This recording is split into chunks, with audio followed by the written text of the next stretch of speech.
ഉദയമംഗലം മഹൽ കമ്മിറ്റിയുടെ സാമൂഹ്യ വിദ്യാഭ്യാസ ശാക്തീകരണ പരിപാടിയുടെ ഭാഗമായി ചേന്നമംഗളൂർ പ്രദേശത്തെ മുഴുവൻ റെസിഡൻസിയിലെയും വ്യത്യസ്ത മഹലുകളിലെ ജനങ്ങൾക്ക് ഏറെ ഉപകാരപ്രദവുമായ മാരിറ്റൽ കൗൺസിലിംഗ് സെന്റർ സൈനോര ഹാളിൽ പ്രൗഢമായി തുടങ്ങി. Kozhikode government nursing college assistant professor Sameera Nawaf ഉദ്ഘാടനം ചെയ്തു. നമ്മുടെ വൈകാരിക മനസ്സുകളുടെ ചുറ്റുപാടുകളെ തിരിച്ചറിയാനാകണമെന്ന് സമീറ പറഞ്ഞു.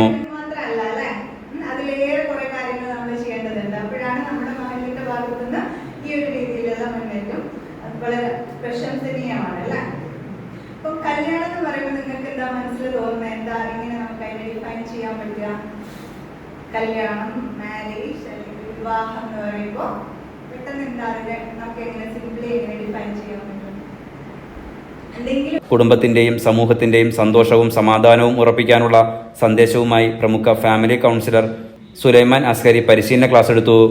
കുടുംബജീവിതത്തിൽ വാക്കുകൾക്ക് വലിയ പ്രാധാന്യമുണ്ടെന്ന് അദ്ദേഹം അഭിപ്രായപ്പെട്ടു. അതുകൊണ്ട് ഹൃദയം ശുദ്ധീകരിക്കപ്പെടാൻ തയ്യാറില്ലാത്തവർ, വില്ലിംഗ് ടു ചേഞ്ച്, ഞാൻ ഇങ്ങനെയാണ്, ചില ആണെന്ന് പറയല്ലോ, എനിക്കെല്ലാം തുറന്നു പറയണം, എനിക്കൊന്നും മൂടി വെക്കാൻ പറ്റില്ല. ചേന്നമംഗളൂർ ഉദയമംഗലം മഹല്ല് committee vice president Subair Kodappana അധ്യക്ഷത വഹിച്ചു. Marital counselling convener V Haris, Saij മഹല്ല് കമ്മിറ്റി കോർഡിനേറ്റർ കറുത്തേടത്ത് അബ്ദുൾ ഹമീദ് എന്നിവർ സംസാരിച്ചു.